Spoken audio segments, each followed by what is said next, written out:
Breath of the Wild ignited a new flame in the Zelda series, turning an influential series into a cultural juggernaut that will have ripples in gaming for years to come. Granted, we don't see politicians and celebrities streaming Breath of the Wild on Twitch or anything. Count your blessings. But with how much Breath of the Wild sold, it's hard to deny the popularity impact it had on the Zelda series. Even longtime fans were stunned by the masterful game design and gorgeous new Hyrule.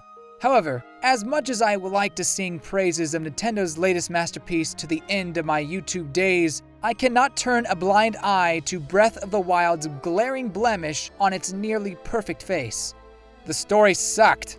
To put it more eloquently, the open-air exploration made it difficult for the usual series characters and narrative to grow beyond the basic. Hero wakes up, evil threatens the world, princess pleads to hero for help, hero gains power, hero saves the day, we get a precious smile. The end! Truthfully, most Zelda narratives can be boiled down to these basic plot points. But it's the details along the journey that, for me, make Zelda stories so memorable and enjoyable. The mysteries you solve, the charming people you meet, and the satisfying character growth you see made the Zelda game so special. Unfortunately, Breath of the Wild lacked that narrative depth. Earlier this year, I made a video highlighting how Breath of the Wild 2 could improve on the masterpiece original, touching on various Breath of the Wild shortcomings, including story and characters. Give that a watch if you want to hear my full thoughts. But basically, the story didn't do enough to make me care about what happened 100 years ago. I wasn't able to bond with the Breath of the Wild cast like I did with other games in the series, beyond Princess Zelda herself. To be clear, I love the post-apocalyptic premise behind the plot and many of the ideas presented by the Zelda narrative team, but the execution was lackluster. Okay, we get it, you hate Breath of the Wild, get on with it! I think you missed my point, but I'll move on. Enter Hyrule Warriors: Age of Calamity, a prequel spin-off that allegedly reveals the events that led to Calamity Ganon's return and the destruction of Hyrule. But more importantly, at least in my opinion, gives the cast some much-needed growth and characterization. Age of Calamity's story retains the spirit of the original while also offering more insight into the bond shared by Zelda, Link, Impa, and the champions. The cutscenes and interactions are everything I wanted and even expected to see in the original Breath of the Wild, but never got, aside from Zelda. In that sense, this unexpected prequel spin-off completes the narrative of a nearly 4-year-old game, making the post-apocalyptic Hyrule even more tragic and the journey to save Zelda all the more satisfying. That being said, when the credits rolled and I sat back in my chair, processing the last hour or so, I ended up with more questions than answers to an otherwise enjoyable story. At that point, I wondered if any of this could be considered part of the Breath of the Wild canon, or was Age of Calamity just another convoluted fanfiction like the original Hyrule Warriors?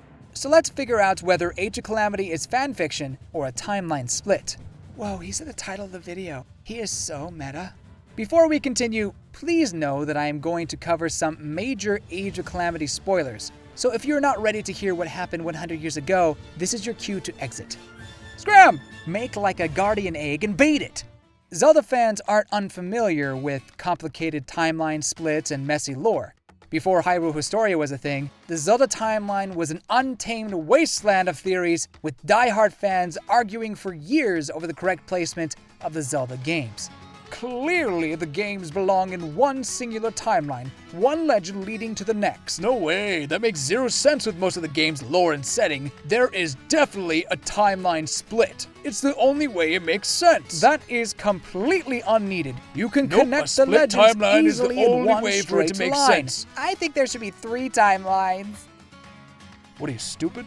As if to quell these ferocious online battles, Nintendo released Hyrule Historia alongside Skyward Sword, revealing the canon timeline for the series, a timeline split into 3 separate realities. Woohoo! Despite some inconsistencies pointed out by the stubborn side of the fanbase, Zelda fans grew to accept this piece of lore, and eagerly speculated where the next mainline Zelda would fall in the canon timeline. And then Breath of the Wild shattered those expectations, like so many other Zelda conventions. With all the references and Easter eggs sprawled throughout Hyrule, it was nigh impossible to place it anywhere on the timeline without one bit of information contradicting another. It got to the point where no timeline placement was accurate enough to feel correct, and that Breath of the Wild was in its own little lore world. Nintendo didn't really help the matter when they basically said, it's up to the player to decide. I think the overall consensus now is that it's at the end of all the timelines, thanks to the Creating the Champions art book.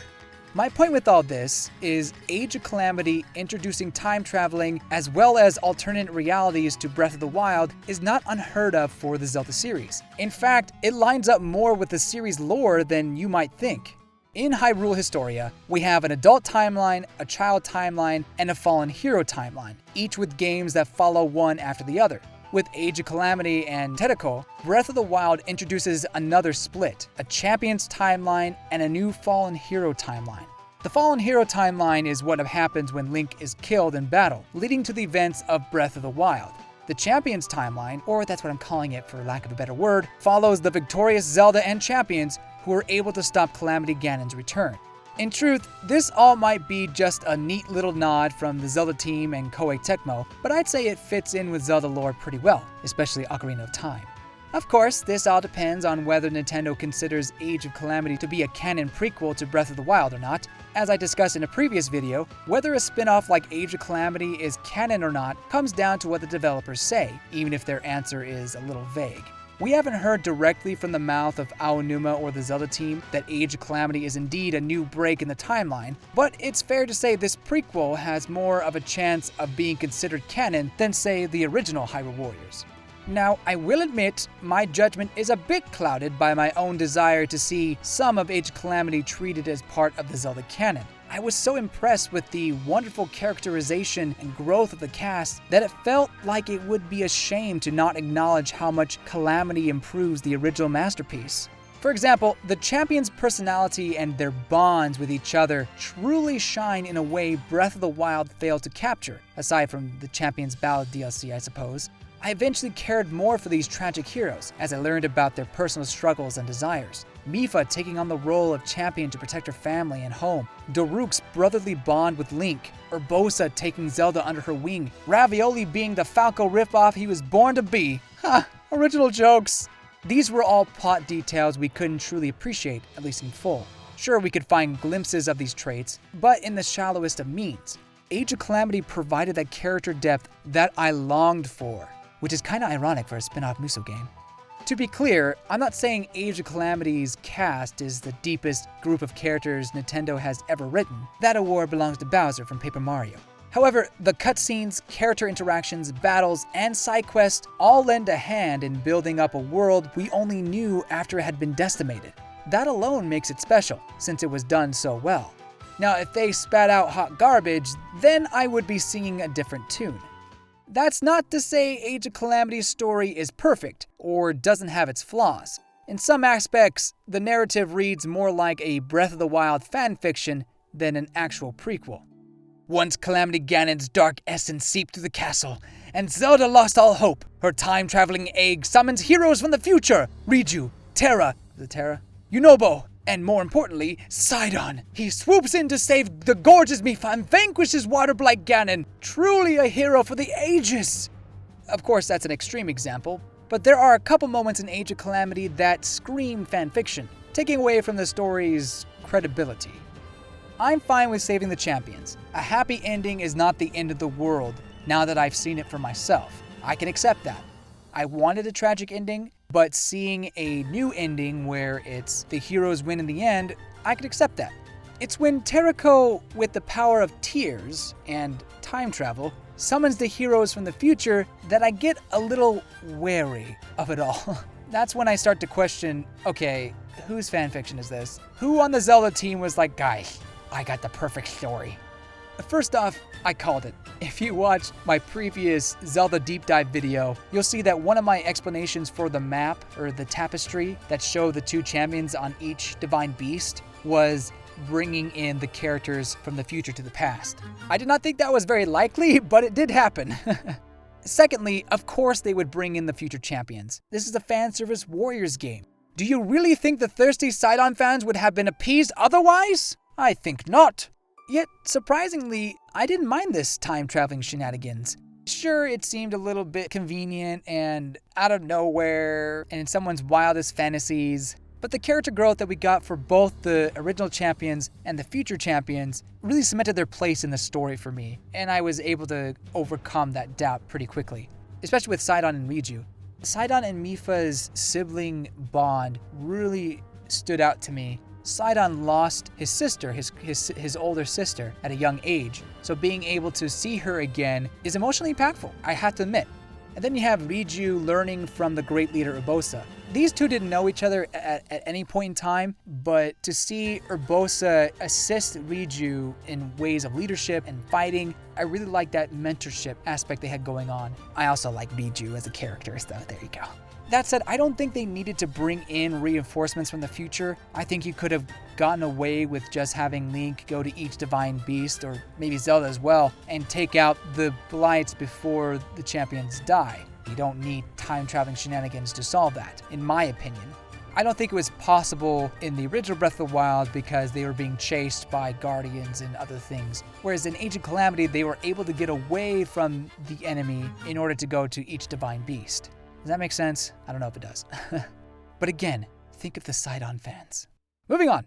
Probably the biggest waste of potential in this game is ASTOR, the Prophet of Doom, the man behind the hood, the hooded figure, who I went to all hula hoops to try to figure out, and it turns out my basic prediction of he'd be someone we don't know turned out to be true. Just some random person they created for the game. He's basically pulling the strings throughout Age of Calamity. The problem is, he's not given much background or explanation. He's just there to influence events and act as an obstacle for the end. There's just so much wasted potential behind him.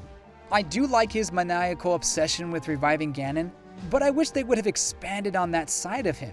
What led to him becoming a fortune teller or seeing the future? Why did he become obsessed with Ganon if he's not from the past or a Gerudo person? Did he just happen to find the malice-possessed egg and from there given the powers of evil? I want to know those details.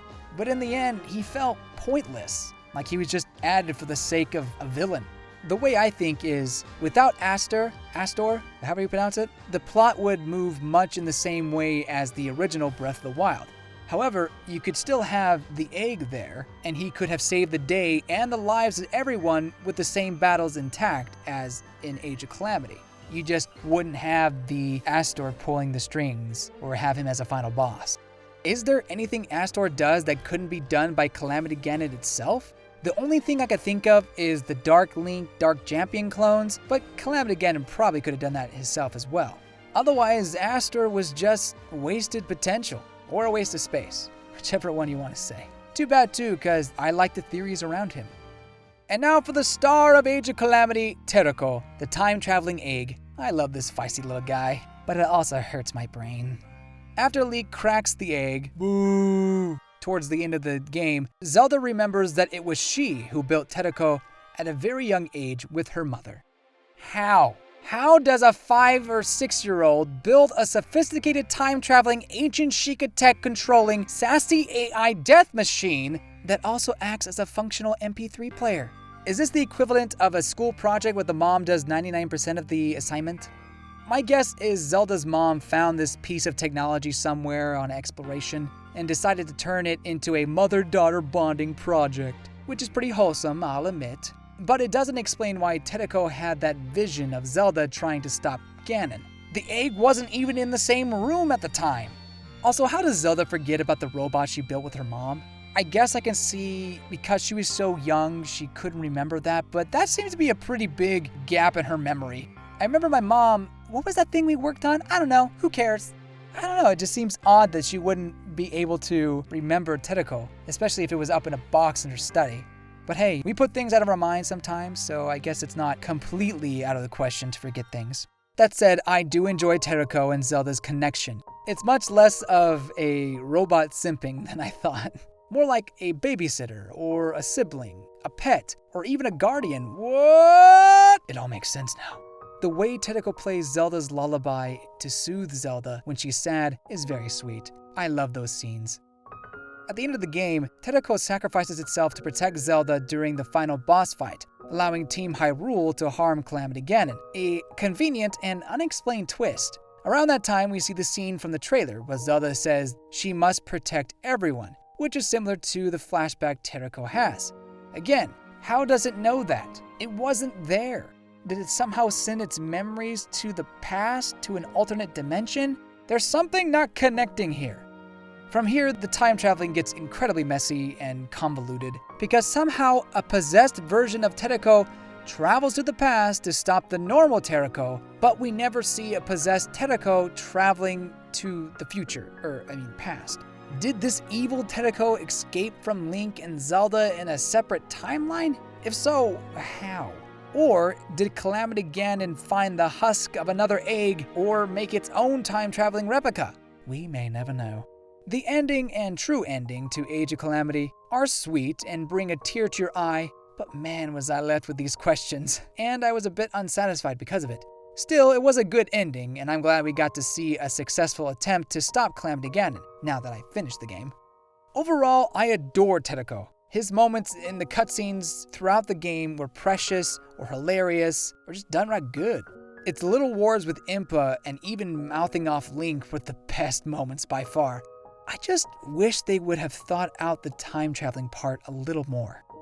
Gathering all my thoughts, I do think Age of Calamity is more fanfiction than a canon time split.